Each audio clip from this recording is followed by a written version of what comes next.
Hi, welcome to the small shed.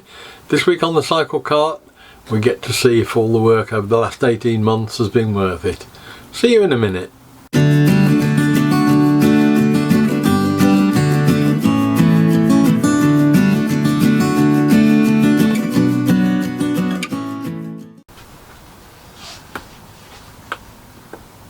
So at last the day had come that I'd been heading towards for the last few weeks. I'd got a fixed date. We'd got a track arranged that wasn't anything that was a public event, so that I could just play with it at leisure. And we got the Cyclekart ready, hired a van, and first job was to get the thing in there. And that's highlighted one of the first things that I need to think about, and that is probably investing in a small trailer, because it's a bit of a handful to try and manhandle it into the back of a van, and there's a relatively high cost for you know, a single day out. You're paying £100 or so, plus probably £50 in fuel. So that was the first thing that we hit as a think about on the way. But after a little bit of struggling and huffing and puffing, we managed to get her into the van, anchored down, and ready for hopefully a big adventure.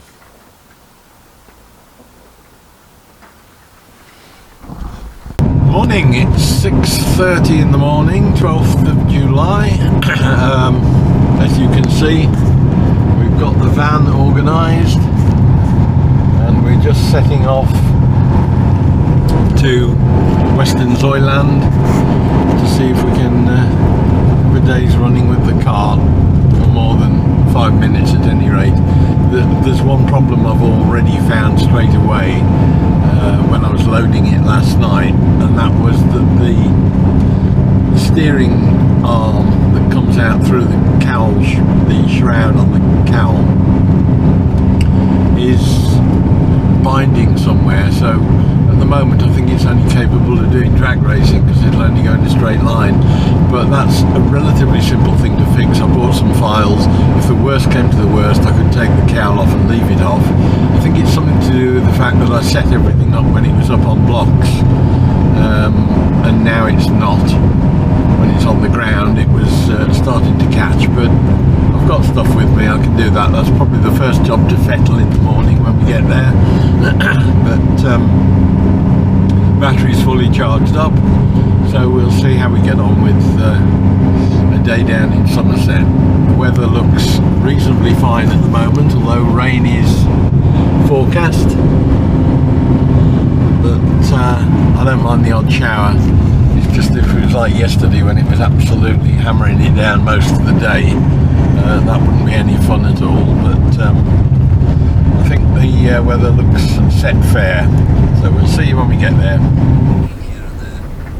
So it was a run of about 80 miles down to Somerset. I know it reasonably well because we go down there to my daughter's at down by Weston-super-Mare. And the first job I'd got was this problem that I think I may have alluded to last week, that despite having got the steering all set up, it still wasn't quite right, and I hadn't got the steering angles that I needed. It did seem that something had either moved, or I'd adjusted one thing and then come back later on and done something else that had meant all the work that I'd done before was wasted. And I'd got very little lock on the cart, so I took the opportunity to at least do a bit of running repair with the file, take a load of tools with me, and before anybody got too deeply set up with anything, I gave myself a bit of clearance on the front steering.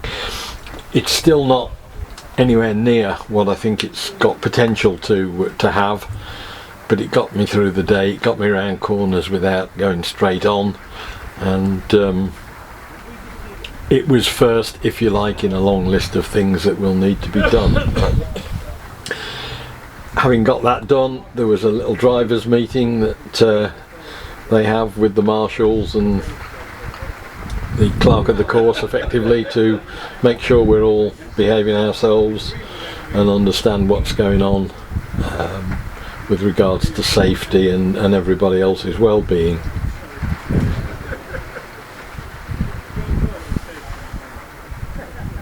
Fortunately the weather wasn't too bad, a little bit overcast, there was a chance of rain, but I wasn't going to worry too much on the grounds that as long as I got a little bit of running in, it was going to be more than I'd ever had before, because up to this point the Cyclekart had only travelled under its own power for a distance of about 1.5 yards out of the garage, and that was probably a bit of a risk to be taking it down there in that state, but I really hadn't got much alternative. Unless I hired a van and then found somewhere local, I was going to be in trouble whatever I did, I think. And the advantage of a day like this was that there were a couple of other carts in similar sort of situation. We're all in the same boat of trying to get the things fettled. I think I've realised that by this time, bearing in mind it was July, this time in the season I wasn't going to get a lot more running done this year anyway, so now was the time to find out what, if anything, was going to be a problem. And you know, true to form, it has highlighted quite a lot of issues, but I don't think it'll put me off. So we haven't got the steering sorted. Time to have a think about going out on track, giving it a gentle run. I was anxious that I didn't want to get playing with the big boys too soon or too fast, because I've never driven a Cyclekart before, let alone this one, and whilst you're not putting your life in your hands, you are putting yourself at risk of injury if anything goes particularly wrong, and I really didn't want to do that in something I'd built on the first day out. So it was very much a tentative run round, just to make sure nothing was loose, nothing was falling off, or nothing was under-designed in terms of strength. Because there were a couple of issues that I've mentioned once or twice and touched on that I had some reservations about. Had the cart had a once-over from Stefan, who was clerk of the course for the day, checking through everything on the cart, make sure that there was nothing obviously wrong. You'll notice throughout it running at the moment there is a slight tinkle on the engine, and it's the part of the automatic transmission thing, the variable transmission pulley, and that was a persistent problem for the first hour or two, that it wasn't I hadn't been brave enough to tighten it up. When I was building the cart, I'd had to tap the hole out in the engine, and I'd always been a little bit reluctant to tighten it up too much, but a bit later on in the day I managed to get one of the guys who knew what he was doing. He'd got a special tool to hold everything while it was tightened up, and he managed to get a decent bit of torque into the spanner, which was much more than I would have put into it, and that has solved that problem.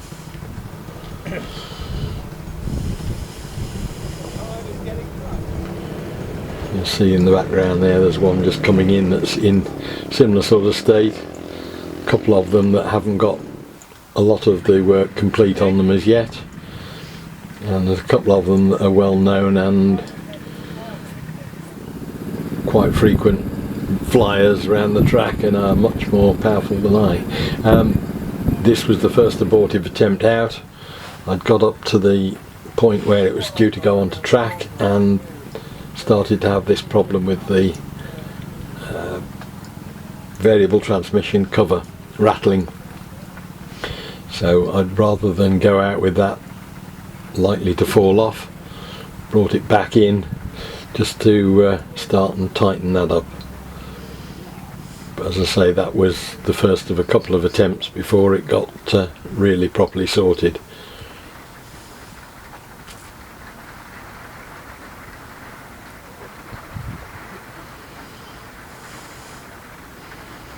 So it was back out with the spanners before we'd even hit the track proper.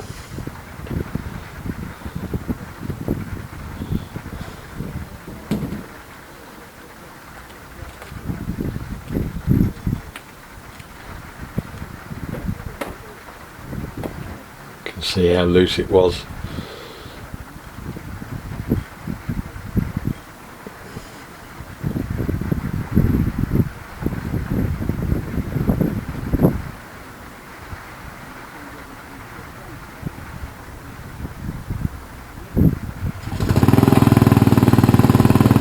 Didn't take a huge amount of video during the day because, as you can probably imagine, I was more intent on getting the main event done, which was to run the kart rather than make videos. But we have got a bit of footage, so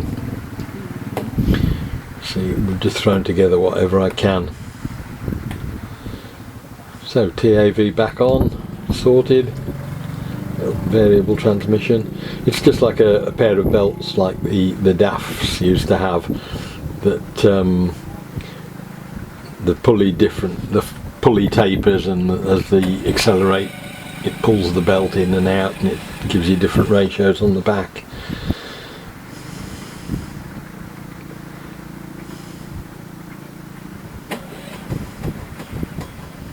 Again, it was useful to have the electric start, not having to spend a lot of time pulling at cords to get it started.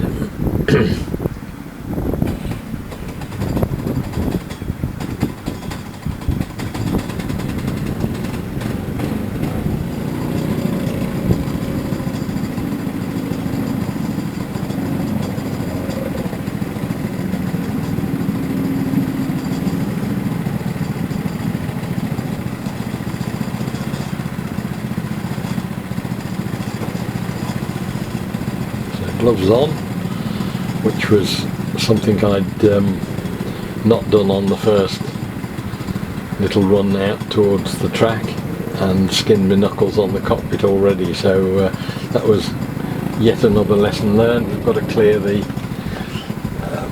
bit round the screen a little bit more for my knuckles. I think I've got the steering wheel slightly too close, but we're talking millimetres, but it was just enough to take a bit of skin off. I always think that project's not a project unless you've left some of your blood in it, which we managed to do. So for the second time to see if we could go out and get a bit of track time in.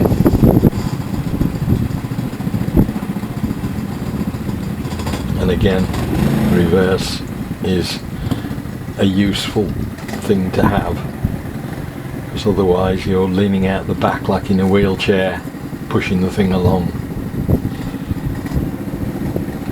And it's time then to go off and get myself in the queue to get onto the course. As I said, there's a couple there that are under construction, also having first run out, so starting to get quite a few karts being built now, and hopefully growing the sport a bit.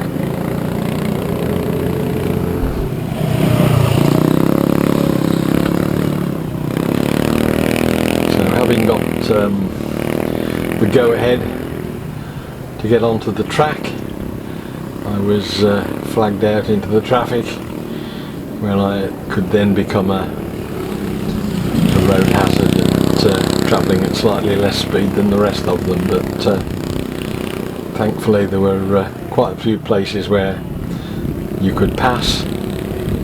Just waited for a couple of these cars to go through, and then I think you'll see on the left I'm joining the track after the blue one.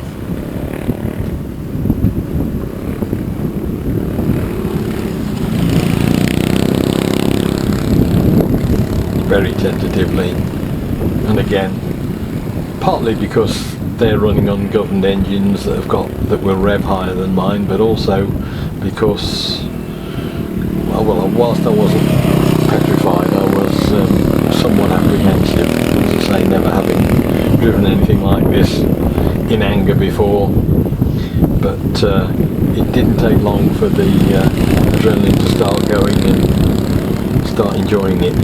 And you can see the difference in speed. I've already got this guy lapping me, and he was tending to do 3 laps for my 2, but again, let's take it easy, slow steps. At this stage nothing was falling off, although it did later on. It was more about getting a feel for the thing, getting a feel for something that's got a solid rear end. I didn't know anything about the steering on. I hadn't set any tyre pressures to any specific levels that I knew what they would do. More about survival than anything, I think, and as I said before, finding out what would break first. All I can say is that it felt an awful lot faster than it was, but that is partly due to the fact that you're so low to the ground in these things.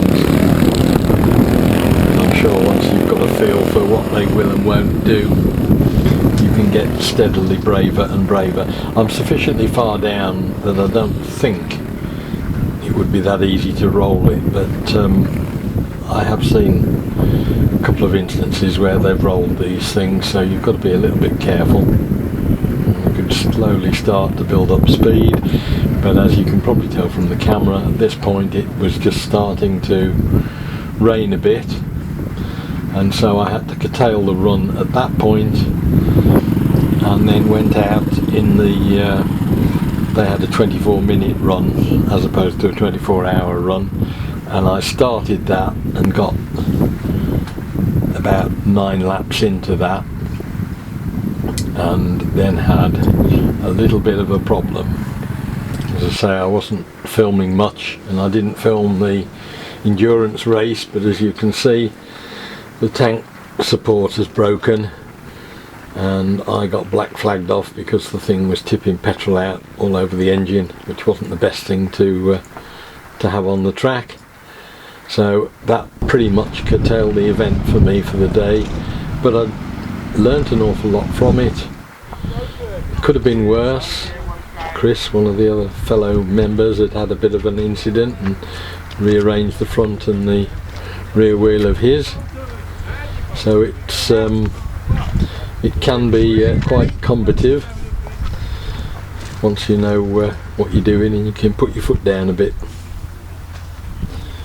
So at least 2 of us went home with slightly damaged cycle carts. As I say, they had an endurance race after that I stayed and watched a bit and chatted, and then it was pretty much time then to clear up, pick up the barriers. We had to push them all back into position, but from the point of view of running, it was interesting and useful. From the point of view of seeing other people and chatting with other people, it was useful. It gave me a few insights into how other people have done some of the things that I want to do, technical issues, things like putting different carburetors on and that I'm going to need to do, I think, to get my tail to fit. So on the whole, pretty much a well worthwhile day from that point of view.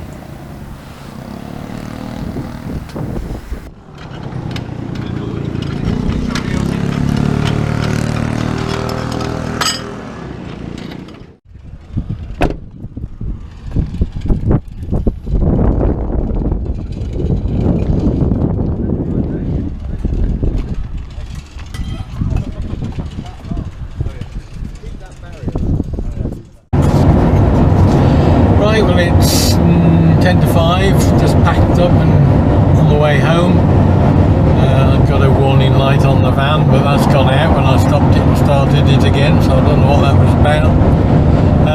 Great day, really had an enjoyable day. The cart, yes, it's broken, but nothing serious. A few things I need to look at, but what I shall do now, I'm probably on Friday, I've got to get it home today, unload it, and just have a day off, I think, away from it then, to think. And then on Friday I think I'll just start again and have a bit of an autopsy about what went wrong, what went right, what needs fixing, what doesn't need fixing, and get some sort of plan of action from there. So see where we go with that.